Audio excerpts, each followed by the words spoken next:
Battle through the heavens के एक और वीडियो में आपका स्वागत है। पिछले एपिसोड में हमने देखा था यांग हाओ को हराने के बाद सेकंड कमांडर शोयन से फाइट करने के लिए आता है, उसे चैलेंज करता है, लेकिन तभी वहां पर गू रेल्म के एक एल्डर आते हैं जो कि ये फाइट होने से रोक देते हैं। उसके 3 दिन बाद सभी लोग स्पेस बोट में बैठकर एंशिएंट गू रेल्म के लिए निकलते हैं, पर रास्ते में यान क्लैन के हुओ स्वान से शोयन को एंशिएंट हेवनली टॉम के बारे में पता चलता है। पर तभी वहां पर सेकंड कमांडर आता है और वो शोयन से कहता है कि फर्स्ट कमांडर शोयन से अकेले मिलना चाहते हैं, अब आगे। तो ये एपिसोड स्टार्ट होती है और हम लोगों को शोयन को फर्स्ट कमांडर के साथ दिखाया जाता है। इन लोगों की बातों को सुनकर पता चलता है कि ये लोग एक बढ़िया टाइम स्पेंड कर रहे हैं। फर्स्ट कमांडर शोयन से कहते हैं, मिस्टर शोयन, आपके बारे में सुनकर जो मैं आपके बारे में सोच रहा था उससे जब मैं आपसे सामने मिल रहा हूँ तो आप ज्यादा इंटरेस्टिंग लग रहे हो। शोयन भी कहता है, हाँ, आपसे भी मिलकर ऐसा लग रहा है जैसे आप वाकई में ग्रेट कमांडर होने के लायक हैं। लिन स्यू और यांग हाओ से मैं मिल चुका हूँ, उन लोगों के कंपैरिजन में आप वाकई में बहुत ही ज्यादा अलग हैं। फर्स्ट कमांडर कहते हैं, शोयन, आप सच में मेरे बारे में बढ़ा चढ़ा कर कह रहे हैं। वेल, वो दोनों भी बहुत अच्छे हैं, बस उनमें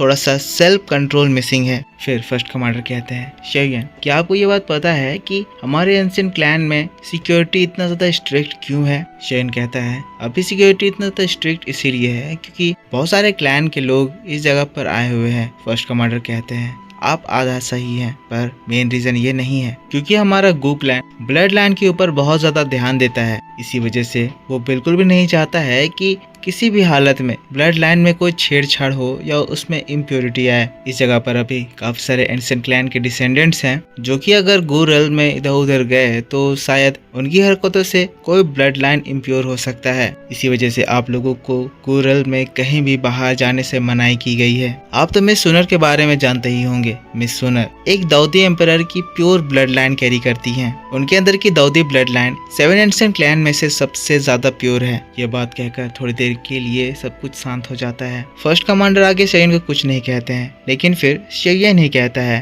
तो क्या आप मुझे बता सकते हैं कि एक पर्सन को किस लेवल पर होना चाहिए जिसके बाद आपका ये गू रेल्म उसको उसके ब्लड लाइन से जज नहीं करेगा? फर्स्ट कमांडर कहते हैं, दाऊ शेंग। शोयन मुस्कुराता है, अगला चाल चलता है और कहता है, मैं बहुत जल्द दाऊ शेंग लेवल पर पहुंच जाऊंगा। शोयन की इस कॉन्फिडेंस भरे बात को सुनकर फर्स्ट कमांडर कहने लगते हैं, शोयन, बुरा मत मानिएगा, पर मैं आपसे ये कहना चाहता हूँ कि हमारे क्लैन में आपसे भी बहुत ज्यादा स्ट्रॉन्ग पर्सन्स हैं जो कि बहुत ही एक्सट्रीम टैलेंट कैरी करते हैं, पर उनके पास भी दाऊ शेंग लेवल तक पहुंचने का कॉन्फिडेंस नहीं है। तो मैं जानना चाहता हूं कि आप इतना ज्यादा कॉन्फिडेंट किस बात के लिए हैं? शोयन कहता है, क्योंकि मुझे दाऊ शेंग लेवल पे पहुंचने के लिए किसी भी तरह की दाऊदी ब्लड लाइन की जरूरत नहीं है, ना ही मैं उसके ऊपर रिलाई करता हूँ, ना ही आज तक इस लेवल तक पहुँचने के लिए मैंने किसी भी तरह की दाऊदी ब्लड लाइन की हेल्प ली। कहते हुए शोयन जब अपनी अगली चाल चलता है तो वो इस चेस गेम को फर्स्ट कमांडर से जीत जाता है। शोयन तुरंत ही वहां से निकल जाता है। शोयन की इस हीरो वाले स्टाइल और हीरो वाले बात को सुनकर ये फर्स्ट कमांडर तक शॉक्ड रह जाता है। फिर सीन यहाँ से शिफ्ट होता है और हम लोग एल्डर गोशुन की आवाज सुनते हैं जो कि सभी को बता रहे होते हैं कि सभी लोग ध्यान दे, हम लोग कुछ ही देर में एंशिएंट सीक्रेट माउंटेन रेंज पहुंचने वाले हैं। शोयन अपने दोस्तों के पास आया है तो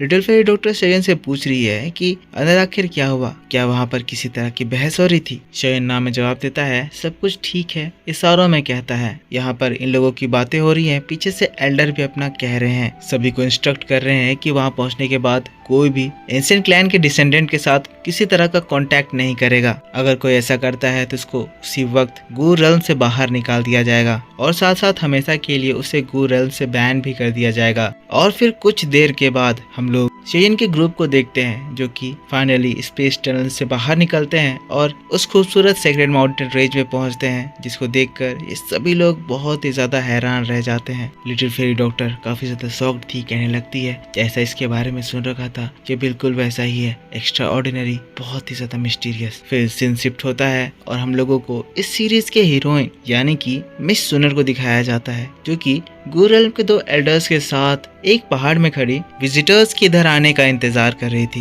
इंतजार उसे विजिटर का नहीं बल्कि शोयन का था। आखिरकार शोयन को भी इस चीज का एहसास हो ही जाता है और फिर उसकी नजर दूर सुनर पर जाती है। शोयन को ये बिल्कुल भी उम्मीद नहीं था कि वो सुनर को इस तरह देखेगा। देखते ही वो एकदम इमोशनल हो जाता है, कहता है, सुनर। आखिरकार शोयन सुनर तक पहुंच गया। उसके क्लैन बहुत ही लंबा सफर था, काफी सारी डिफिकल्टीज फेस करनी थी, पर शोयन ने अपने सुनर से करा प्रॉमिस भी पूरा कर दिया। सुनर जैसे ही शेयन को देखती है तुरंत ही शेयन के शिप पर चली जाती है। जो कांटेक्ट ना करने की बात एल्डर कह रहे थे वो सारा इस जगह पर अब फेल हो जाता है। सुनर शेयन के पास बढ़ने लगती है। शेयन सुनर के पास जाने लगता है और ये लोग एक दूसरे को देख देख कर खुश हो रहे होते हैं। सुनर बहुत ज्यादा इमोशनल थी। उसे शेयन की सारी बातें याद आ रही थी, बचपन से जो उन्होंने टाइम स्पेंड करा था और अलग होने के वक्त जब शेयन सुनर से प्रॉमिस कर रहा था कि सुनर के पास जाने के लिए चाहे उसे दाओजोंग लेवल पर पहुंचना पड़े या दाओजुन या दाओशेंग, वो जरूर पहुंचेगा और जरूरत पड़े तो वो दाऊदी लेवल को भी अचीव करेगा, पर सुनर के पास जरूर आएगा। शेयन सुनर के पास पहुंचते ही कहता है, सुनर मैं आ गया। सुनर भी बहुत ही ज्यादा इमोशनल थी, खुश थी, मुस्कुराकर कहती है हाँ। अपने मन में कहती है आपने अपना प्रॉमिस पूरा करा। अब सुनर के पास जो एल्डर्स थे वो सब शिप पर आकर फिर इन लोगों को टोकते हैं। इससे पहले की बात कुछ आगे बढ़े, एल्डर्स सभी लोगों से कहने लगते हैं तो अब आप लोग गूरल में एंटर कर चुके हैं तो मैं आप सभी लोगों को वेलकम करता हूँ। मैं होप करता हूँ कि आप लोगों को गूरल का जो नियम है वो एल्डर्स अच्छे से समझा दिए होंगे। यहाँ पर ये एल्डर शेयन को ये सारी बातें सुना रहा था, पर यहाँ पर हम लोगों को सुनर को दिखाया जाता है जो कि अब अपनी फ्रेंड लिटिल फेरी डॉक्टर से कहने लगती है बहुत दिनों के बाद, पर आखिर हम लोग वापस मिल गए। जिसके बाद सुनर शेयन से कहती है शेयन मैं आपको एक बहुत ही शांत प्लेस पर ले जाना चाहती हूँ जहाँ पर आप लोग अच्छे से रेस्ट कर पाओगे। जिसके बाद एल्डर्स लोग जो उतना ज्यादा बकबक कर रहे थे, सुनर एल्डर्स से कहती है हम लोग यहाँ से आगे बढ़ेंगे। एल्डर्स सुनर की बात को टाल नहीं सकते थे, एक्सेप्ट करते हैं और सुनर शेयन को लेकर वहां से चली जाती है। दोनों एल्डर्स एक दूसरे का मुंह ही देखते रह जाते हैं। फिर हम लोगों को शेयन को दिखाया जाता है जो कि सुनर के साथ एक खूबसूरत सफर पर चल दिया था। ये लोग काफी लंबा रास्ता तय कर चुके थे और अब कुछ देर के बाद उन लोगों की मंजिल बस आने ही वाली थी। लेकिन तभी कुछ अनएक्सपेक्टेड होता है। आगे की जो खूबसूरत वादियां थी वो अचानक से अपना रंग बदल देती है। एक किलिंग इंटेंट उस पूरे जगह पर फैल जाता है। जैसे ही शेयन, सुनर और शेयन के दोस्त उस रेंज पर घुसते हैं एक खतरनाक एनर्जी शेयन को घेर लेती है। ये चीज शेयन को एक डोमेन में फंसाने वाली थी जिसके बाद शेयन को बहुत ही ज्यादा तकलीफ देने वाली थी। लेकिन शेयन वैसे ही अपने हेवनली फ्लेम को यूज करते हुए कहता है क्या एंसेंट क्लैन अपने गेस्ट को इसी तरह से ट्रीट करता है? पर अफसोस, तुमने जो सोचा था कि तुम मुझे इतनी आसानी से बुली कर पाओगे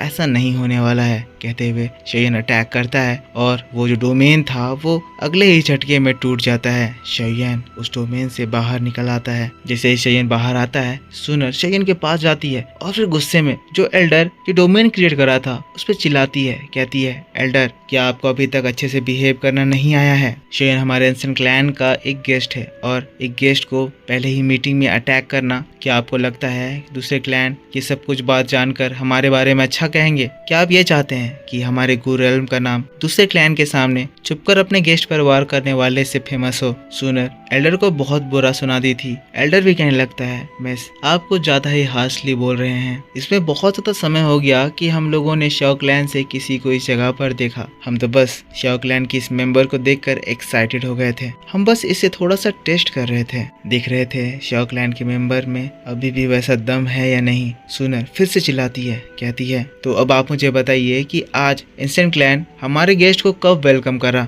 आप कब शेयन को वेलकम करने के लिए आए? मैं आपसे फिर से कहना चाहती हूँ ऐसा कोई भी काम करने की कोशिश मत करिए कि हमारा एंसेंट क्लैन का फेस दूसरों के सामने डाउन हो। जिसके बाद अपनी एनर्जी एक्टिवेट करती है और एक रिपल फैलता है और चिल्लाकर कहती है अब पीछे हट जाओ। सभी एल्डर्स जो यहाँ पर शेयन के ऊपर घात लगाकर बैठे थे सभी को वो भगा देती है। सुनर की एनर्जी इतनी ज्यादा स्ट्रॉन्ग थी कि सभी एल्डर्स रेजिस्ट नहीं कर पाते हैं, भाग जाते हैं और वैसे ही ये खूबसूरत जगह फिर से वैसे ही खूबसूरत हो जाती है जैसे पहले हुआ करती थी। सुनर जो अभी तक बहुत ज्यादा रफ टफ थी तुरंत ही फिर एकदम मासूम हो जाती है और शेयन के पास आ जाती है, उसके हाथों को पकड़ लेती है और फिर चिंता करते हुए कहती है शेयन आप ठीक तो हैं? आपको कहीं चोट तो नहीं आई? शेयन भी कहता है सुनर चिंता मत करो मैं बिल्कुल ठीक हूँ। तो इस बात के बाद फिर से ये लोग अपना सफर स्टार्ट करते हैं और थोड़ी देर बाद इस जगह को छोड़कर बाहर निकल जाते हैं। फिर नेक्स्ट सीन में हम लोगों को इस जगह पर दो लोगों को दिखाया जाता है। इसमें से एक वो पर्सन है जो कि अभी शेयन के ऊपर अटैक कर रहा था।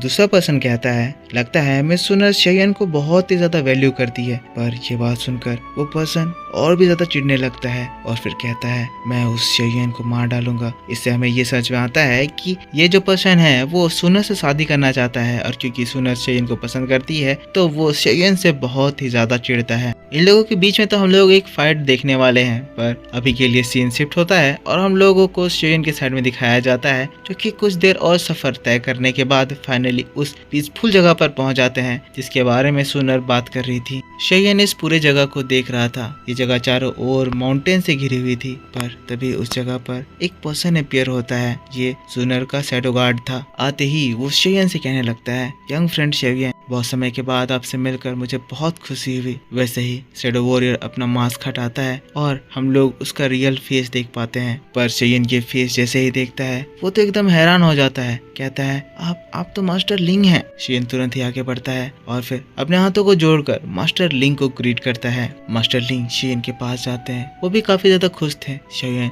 काफी ज्यादा प्रोग्रेस कर लिया था। कहने लगते हैं, शेयन अभी बस कुछ ही दिन बीते हैं और देखिए आप सक्सेस के कितने ऊंचे हाइट तक पहुंच गए हैं। वाकई में आपका टैलेंट बहुत ही ज्यादा रिमार्केबल है। हाँ, पर आजकल हमारी यंग मिस, क्योंकि वो इंसेंट फैमिली के सामने अपना वॉइस रेज की, इसीलिए अपने बात पर बने रहने के लिए उन्हें अपने ब्लड लाइन पर बहुत ही ज्यादा फोकस करना पड़ रहा है। मास्टर लिंग कुछ आगे कहने वाले थे, पर सुनर उन्हें रोक देती है। यहाँ पर क्या मैटर चल रहा है हमें पता नहीं चल पाता है। जिसके बाद सुनर शेयन से कहती है, शेयन कल हमारे इंसेंट गुरल में कमिंग ऑफ एज सेरेमनी है और क्लैन रूल्स के अकॉर्डिंग हमारे क्लैन के मेंबर इस सेरेमनी में पार्टिसिपेट करते हैं। इसमें गेम ये होता है कि वो किसी को भी फाइट के लिए चैलेंज कर सकते हैं और इस तरह की अपॉर्चुनिटी आपको सबसे ज्यादा ट्रबल पहुंचा सकती है। इसलिए शेयन मैं चाहती हूँ कि आप एसेंट क्लैन से और वहाँ के लोगों से थोड़ा सा दूरी बना कर रखें। शेयन सारी बातें सुनता है, पर फिर कहता है, सुनर तुम चिंता मत करो, अगर वो मुझे चैलेंज करेंगे तो मैं भी अपने स्ट्रेंथ का इस्तेमाल करूंगा और उन्हें दिखाऊंगा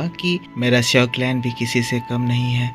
और दोस्तों बस इसी बात के साथ पैड थ्रू द हेवंस का ये एपिसोड इस जगह पर खत्म हो जाता है। तो मेरे दोस्तों आप मुझको बताओ कि आपको ये एक्सप्लेनेशन कैसा लगा। अगर आपको ये डिटेल एक्सप्लेनेशन पसंद आया है तो इसके ऊपर एक लाइक जरूर कर देना। कमेंट करके बताना कि वीडियो कैसा था। पिछला एपिसोड नहीं देखा है तो जाकर उसे जरूर देख लेना। चैनल पर अपलोड कर दिया गया है, डिटेल में एक्सप्लेन किया है। तो अगर आपको इसका नेक्स्ट एपिसोड देखना है तो कमेंट में बताना, इस पर सपोर्ट दिखाना। जिसके बाद शाम को इसी चैनल पर मैं आपके लिए इसका नेक्स्ट एपिसोड अपलोड कर दूंगा। तो मिलता हूँ मैं आपसे नेक्स्ट वीडियो में। Take care, bye bye and thanks for watching.